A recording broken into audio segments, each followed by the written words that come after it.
Ici, la voix de l'Amérique. Madame, Monsieur, bonsoir. Bienvenue dans cette nouvelle édition de votre journal. On commence par les titres. Au Soudan, la question du transfert du pouvoir aux civils continue de diviser l'armée et les leaders de la contestation. Ces derniers ont appelé à l'observation d'une grève générale ce mardi.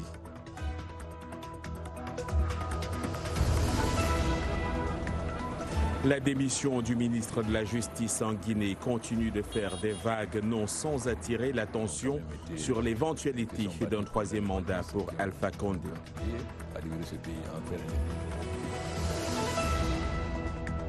Ici aux États-Unis, la destitution du président Trump est-elle possible? La question alimente les débats et les démocrates multiplient les enquêtes contre la Maison-Blanche.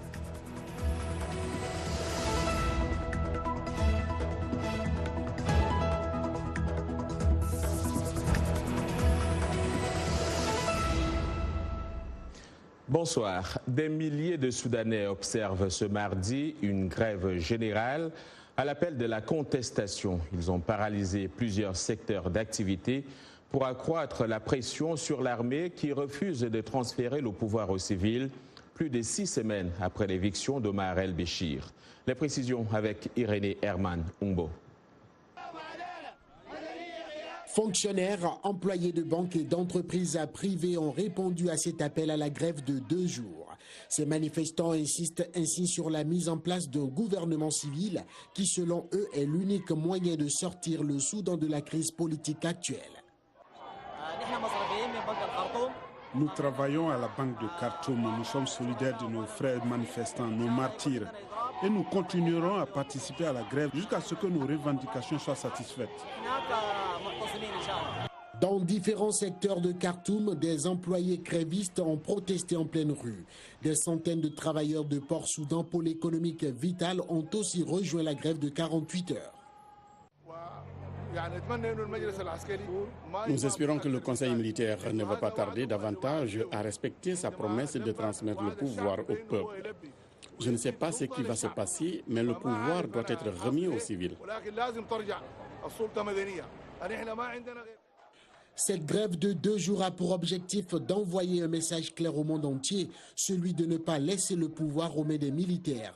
En cas d'absence de réaction des militaires, ces membres de l'Alliance pour la liberté et le changement menacent de faire monter la pression d'un cran vers une grève générale indéfinie. Au Nigeria, ils étaient quelques centaines membres d'ONG militant pour une fin des affrontements violents dans le pays, à descendre dans les rues d'Abuja et dans d'autres villes pour observer ce qu'ils appellent le jour de deuil national. Cette manifestation était organisée en mémoire des victimes tombées depuis le début de la crise dans le nord-est. Le Nigeria continue de faire face à des violences terroristes dans cette région et à des affrontements intercommunautaires et autres conflits entre éleveurs et agriculteurs dans le centre. Ces manifestations se tiennent à la veille de l'investiture du président Muhammadu Buhari, réélu pour un second mandat à la tête du Nigeria et qui avait été élu il y a 4 ans sur la promesse de vaincre le groupe Boko Haram. Plus de 80 prévenus ont comparu devant le tribunal de première instance de Cotonou au Bénin pour les violences post-électorales survenues les 1er et 2 mai derniers.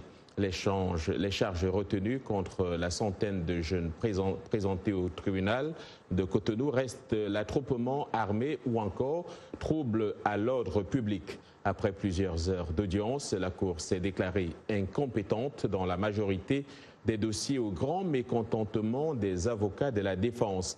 Ajoutons que c'est suite à une fausse information distillée le mercredi 1er mai 2019 sur les réseaux sociaux faisant état d'une tentative d'arrestation de l'ex-président Boni Yayi que les violences ont éclaté, faisant plusieurs morts et d'énormes dégâts matériels. En Guinée, la nouvelle de la démission du ministre de la Justice s'est répandue comme une traînée de poudre. Maître Cheikh Sako s'est dit opposé à toute modification constitutionnelle. Lundi soir, le président Alpha Condé a nommé un nouveau ministre par intérim. Il s'agit de Mohamed Lamine Fofana, son conseiller en charge des relations avec les institutions républicaines. Allons à Conakry pour les détails et les réactions avec Zakaria Kamara. Cheikh Sako était en froid avec le chef de file de la mouvance présidentielle à cause d'une crise qui oppose ce dernier aux magistrats guinéens. Dans la lettre datée du 20 mai qu'il a adressée au président Alpha Condé, le garde des Sceaux affirme n'avoir pas été associé à la rédaction de la nouvelle constitution. L'ancien avocat du barreau de Montpellier révèle aussi son opposition à toute modification ou changement constitutionnel. Sa démission est largement commentée dans la capitale guinéenne. Le fait qu'il a démissionné, c'est un atout pour tout le pays, toutes les forces qui s'adonnent pour que le président...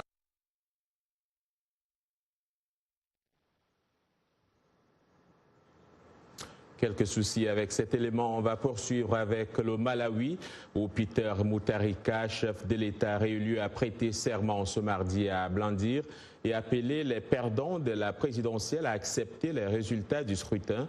Un scrutin que l'opposition dit entaché de fraude.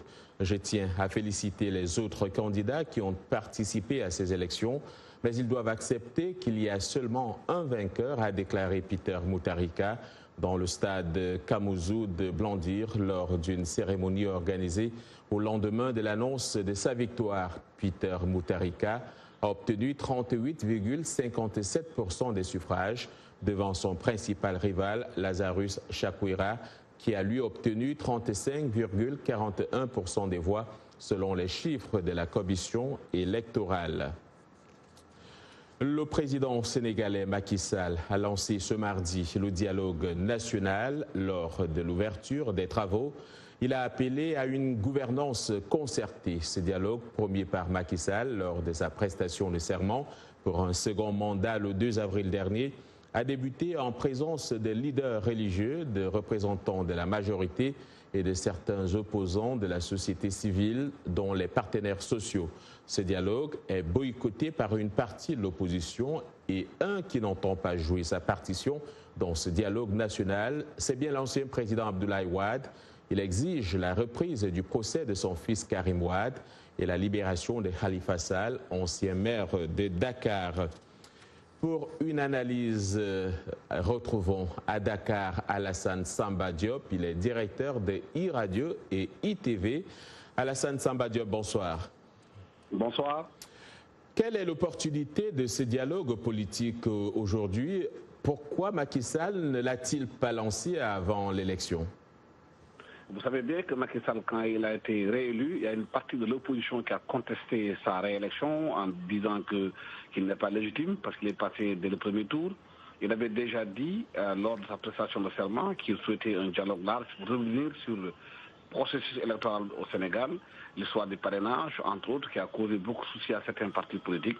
C'est pour cela qu'il a relancé ce dialogue politique qui est lancé aujourd'hui avec comme coordinateur du dialogue Famara Ibrahima Sagna, connu comme au Sénégal comme étant un homme de consensus, qui avait lui-même en 1991 joué une médiation entre Abdou Diouf et Abdoulaye Wade, alors opposant. Famara Ibrahima Sagna fait l'unanimité autour de sa personne. C'est lui qui va conduire le dialogue qui est lancé aujourd'hui. Ce dialogue ne concerne pas que la politique.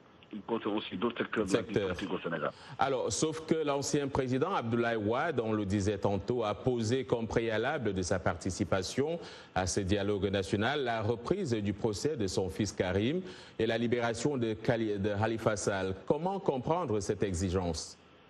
Oui, Abdoulaye Wade a posé ces conditions en disant qu'il ne va pas participer au dialogue politique au Sénégal avec le président Macky Sall tant que la révision du procès de Karim Wade n'a pas été mis sur la table et la libération de Khalifa Sall.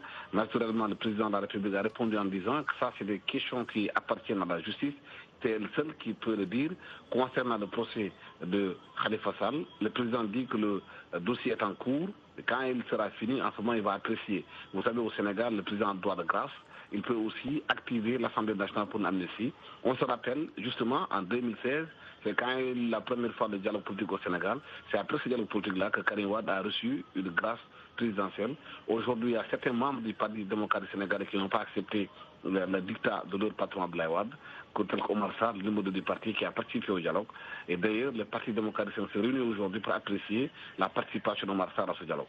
Alors, si Macky Sall doit intervenir dans l'une ou l'autre de ces deux affaires, cela ne mettrait-il pas en cause l'indépendance de la justice? Est-ce que Abdoulaye Wade n'est pas conscient de cela? Il est conscient de cela, mais vous le savez, c'est la surenchère. Au Sénégal, Abdoulaye Wade est quelqu'un qui est rompu aux négociations politiques, qui est rompu à ce qu'il appelle la nuance. Il sait comment marchent les choses. Il a voulu imposer cela. Macky Sall lui a répondu qu'il ne peut pas lui intervenir dans un dossier qui est entre les mains de la justice. Bien, on va voir ce que ça va donner d'ici quelques jours. Alors, vous disiez tout à l'heure qu'il n'y a pas que politique dans ce dialogue. Quels sont les autres domaines de priorité dans cette Assemblée? Vous savez que le Sénégal est devenu depuis quelques années un pays pétrolier gazier. En 2022, le Sénégal doit exploiter son pétrole, son gaz. Et il faut un consensus large autour justement de ce qu'on va faire cette demande financière. Il y a des questions d'éducation, des questions économiques, des questions d'environnement. Aujourd'hui, Dakar est une capitale qui étouffe avec beaucoup d'encombrements humains et surtout des déchets un peu partout. La salubrité de Dakar est devenue une question nationale. Toutes ces questions-là sont mises dans la corbeille avec les commissions qui vont travailler sur ça. Elles vont donner les résultats de leur réflexion au président de la République, quitte à lui de les appliquer ou pas. Alors, quel est le taux de satisfaction, je veux dire, d'appréciation du travail de Macky Sall aujourd'hui par le peuple sénégalais? Le peuple sénégalais attend encore qu'il y ait davantage de travail, davantage de célérité dans la gestion des dossiers et surtout sur le plan économique. Il y a beaucoup d'attentes, beaucoup de jeunes sortent des écoles, il y a beaucoup de chômage et les jeunes attendent aussi que le président donne des réponses concrètes à cela. C'est pourquoi d'ailleurs il a jugé bon de supprimer le poste de Premier ministre pour aller plus vite, ce qu'il appelle dans son langage aujourd'hui fleuri, repris par beaucoup de gens, le fast-track. Et bien les gens attendent le président de fast-track. Merci Alassane Samba Diop, je vous remercie donc. Je rappelle que vous êtes directeur de iRadio et iTV.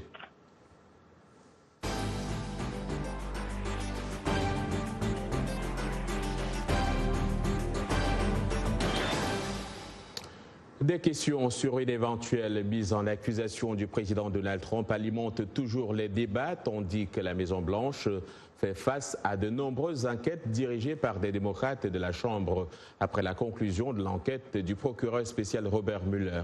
Bien que la Chambre puisse tenter une procédure de destitution, Trump est pratiquement assuré de rester en poste car il n'y a presque aucune chance que le Sénat dirigé par les Républicains le condamne. Les détails avec Michael Bowman, le récit est d'Erzuma Compaoré.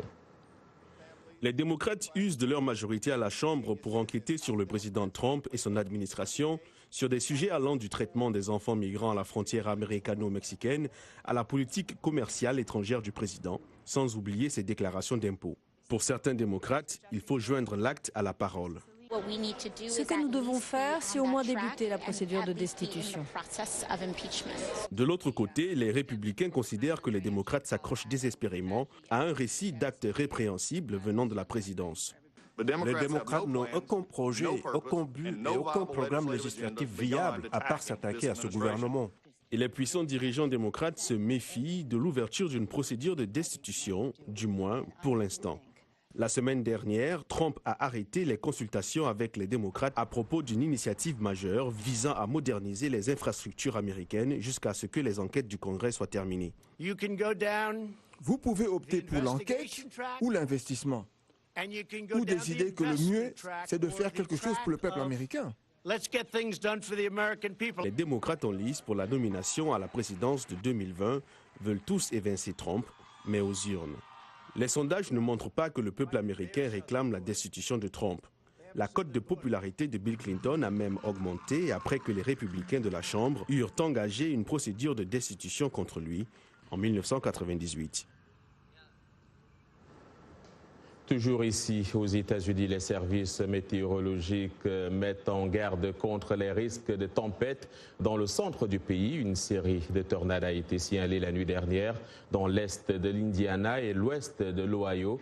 Des orages près de Dayton, dans l'Ohio, ont endommagé de nombreuses habitations et laissé des routes impraticables pour l'heure. Aucun décès n'a été signalé. Il faut dire que des tornades sévissent dans le centre des États-Unis depuis la semaine dernière, notamment dans le Missouri, l'Oklahoma, l'Indiana aussi. Voilà. Vous regardez Le Monde aujourd'hui en direct de Washington sur VOA Afrique.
Le Monde aujourd'hui sur VOA Afrique, les titres de cette seconde partie de votre journal. Dans ce journal, nous vous parlerons de cette application au Kenya qui aide les bergers nomades en leur fournissant des informations météorologiques.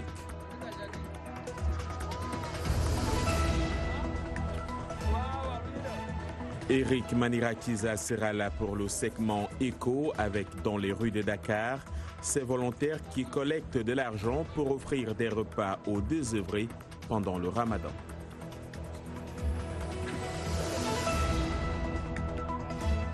Et puis, nous vous amènerons à Wayne, dans l'État de Pennsylvanie, à la découverte d'une académie sportive où plusieurs Africains font bonne figure.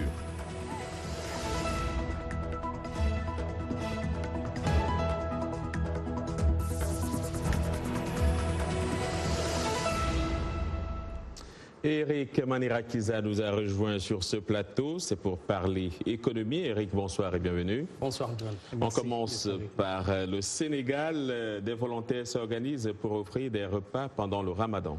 Disons une œuvre de charité, John. Le Ramadan, ce n'est pas seulement le mois du jeûne pour les musulmans, c'est aussi un moment de solidarité avec les pauvres. Ces volontaires sénégalais circulent entre voitures et passants dans les rues de Dakar pour collecter le plus d'argent possible en vue de préparer et distribuer des repas aux passants pour la fin du jeûne. Écoutons ces deux volontaires.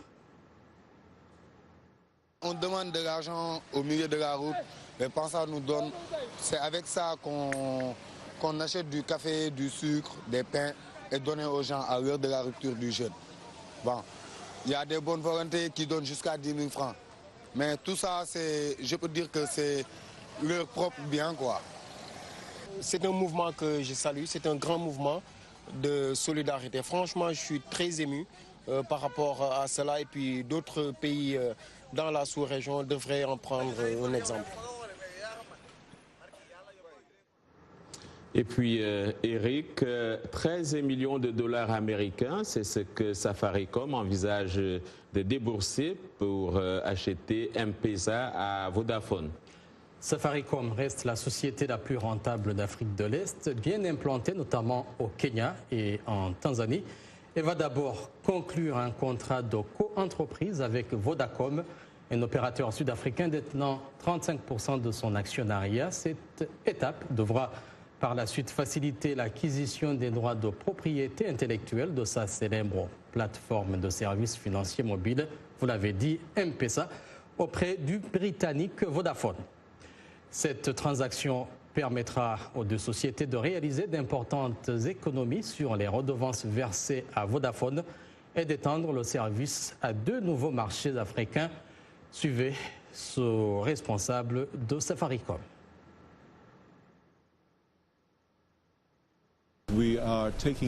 Nous sommes en train de prendre possession de M-Pesa, donc la marque de la propriété intellectuelle, propriété commune entre nous, Safaricom et Vodacom, et nous l'utiliserons ensuite comme plateforme pour pénétrer d'autres marchés du continent. Nous surveillons de près l'Éthiopie parce que, à mesure que nous assistons à la libéralisation des marchés, à la fois le marché des paiements mobiles, le marché de télécom et le secteur bancaire. Safaricom verse 2% de son chiffre d'affaires annuel de M-Pesa à Vodafone.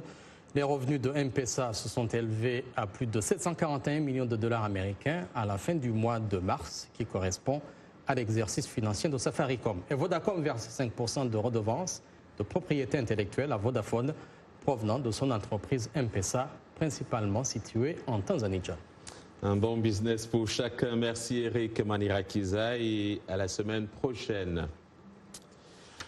Au Kenya, des éleveurs nomades ont enduré la variabilité du climat pendant des millénaires à la recherche incessante d'eau et de pâturage pour leurs troupeaux. Ils se fiaient à la sagesse traditionnelle transmise depuis des générations. Des pratiques anciennes mises à rude épreuve par les effets des changements climatiques. Désormais, les pasteurs nomades sont aidés par une application qui leur fournit des informations météorologiques via SMS. Kaby Dorsil. Depuis des générations, le clan de Kaltouma Hassan étudiait la météorologie en se basant sur des données naturelles pour guider son bétail vers de beaux pâturages. Traces de pluie par-ci, vent par-là ou encore un bout de nuage. De nos jours, bon nombre d'entre eux reçoivent des prévisions détaillées des précipitations grâce à un SMS, MyEnga, une technologie développée par une firme kenyane, Amfratech, une ressource simple mais qui change la vie. Je n'aurais pas perdu autant de bétail si j'utilisais cette application, parce que l'année dernière, nous en avons perdu un nombre important. Comme Kaltouma, les éleveurs nomades kenyans reçoivent désormais, via SMS, des prévisions de précipitations détaillées pour planifier leur migration. Je reçois habituellement un SMS, chaque semaine, tous les lundis. Donc au moins, ça me guidera. Je peux même dire à certains pasteurs, aujourd'hui, l'humidité n'est pas bonne. Vous pouvez même facilement savoir la texture du pâturage. Mieux, Kenyan Climate a sorti une version plus avancée de cette application et espère toucher des dizaines de milliers de pasteurs. En tant que projet, nous avons pour objectif d'atteindre 100 000. N'oubliez pas que nous travaillons au Kenya et en Éthiopie. Nous travaillons sur ces projets dans la région d'Oromia, dans le sud. Des projets qui aident à protéger non seulement les éleveurs, mais aussi un secteur qui contribue à plus de 12% du PIB kényan, selon la Banque mondiale. Il est dans ce studio, c'est pour nous parler de sport. Lui, c'est Yacouba Ouedraogo. Yacouba, bonsoir. On commence par le football. Coup dur pour Naby Keïta. Bonsoir John et bonsoir à vous, amis sportifs. Effectivement, Naby Keïta ne jouera pas à la finale de la Ligue des Champions. Le milieu de terrain guinéen de Liverpool est forfait donc pour cette finale ce samedi contre Tottenham en raison d'une blessure aux adducteurs. L'annonce a été faite par son entraîneur Jürgen Klopp, qui a confié que les Reds vivaient un moment de pure excitation avant leur deuxième finale consécutive de Ligue des Champions. Pas de souci, par contre, pour les deux autres Africains de cette équipe de Liverpool, Sadio Mané et Mohamed Salah, aptes à 100%. Après sa défaite contre le Real Madrid la saison passée, le manager allemand a estimé que son équipe avait les moyens de s'imposer cette fois-ci. Et puis, l'Olympique de Marseille a engagé André Villas-Boas pour 2 ans. Le club français a officialisé l'arrivée de l'entraîneur portugais de 41 ans qui prendra ses fonctions à partir du 1er juillet en remplacement de Rudy Garcia. Sans club depuis 1 an et demi, l'ancien coach de Porto, Chelsea, Tottenham et du Zénith Saint-Pétersbourg a gagné la Ligue Europa en 2011 avec Porto. Finaliste de cette Ligue Europa justement l'an passé, Marseille a fini dernier de son groupe cette année. Et puis, je vous propose maintenant d'aller à Wayne, dans l'État de Pennsylvanie, ici aux États-Unis, pour découvrir ces jeunes Africains qui font la fierté du continent dans le football. Originaires de l'Afrique de l'Ouest pour la plupart, ils évoluent à l'Académie sportive de Philadelphia Union et leur contribution au succès de l'école est assez remarquable. Thierry Kaouré est allé à leur rencontre. Suivez. Ils sont un peu plus d'une dizaine à s'entraîner chaque matin sur cette pelouse. Parmi eux, Patrick Bowie. originaire de la Guinée. Il a rejoint l'académie en 2016 et semble être bien intégré. C'est comme une famille ici, tu vois. Tout le monde est ensemble. Tu as besoin de quelque chose, les maîtres sont là pour toi, tout le monde. Non, je crois qu'il n'y a pas ça dans notre école. Dans d'autres écoles, c'est juste, tu fais ce que tu veux toi seul, tu vois. Mais ici, il y a des gens qui t'aident et tout. Mais Patrick n'est pas le seul à apprécier l'établissement. Il y a Marco Bla de la Côte d'Ivoire, arrivé ici en 2015, et le plus ancien, Aboubacar Kamara, également de la Guinée. Il connaît bien les entraîneurs puisqu'il est là depuis 2012. Je pense que les entraîneurs sont excellents car ils vous aideront en tout temps. Ils vous donnent du temps avant et après l'entraînement et vous pouvez le faire par vidéo à tout moment. La plupart des pensionnaires immigrés sont d'origine africaine. Pour le directeur Tommy, cette académie joue un rôle important dans leur intégration socio-professionnelle. En tant qu'immigré moi-même, je connais les défis de venir dans un autre pays. L'immigration peut être assez difficile. Ce que je peux dire, c'est que cette école offre une opportunité exceptionnelle, une opportunité qui change la vie. Nous avons un certain nombre de garçons venant d'Afrique de l'Ouest qui sont venus à l'école ici et ce qu'ils apportent à la communauté est magique. Ces garçons venus d'autres régions du monde ont apporté avec eux une partie de ce monde et ont contribué à faire de ce lieu un endroit vraiment très spécial. Et nous prenons ce genre de culture très au sérieux parce que nous croyons que si vous voulez développer un joueur de classe mondiale, vous devez développer une personne de classe mondiale. Au-delà des entraînements sur le terrain, l'académie dispose également d'un centre de formation permettant ainsi aux joueurs de suivre des cours dans plusieurs domaines. Les Africains ne sont pas les seuls. 40 nationalités, ils sont au total 86 étudiants à fréquenter cette académie et tous ont un seul rêve, devenir des joueurs professionnels. Pourquoi pas, courage à vous, jeunes garçons.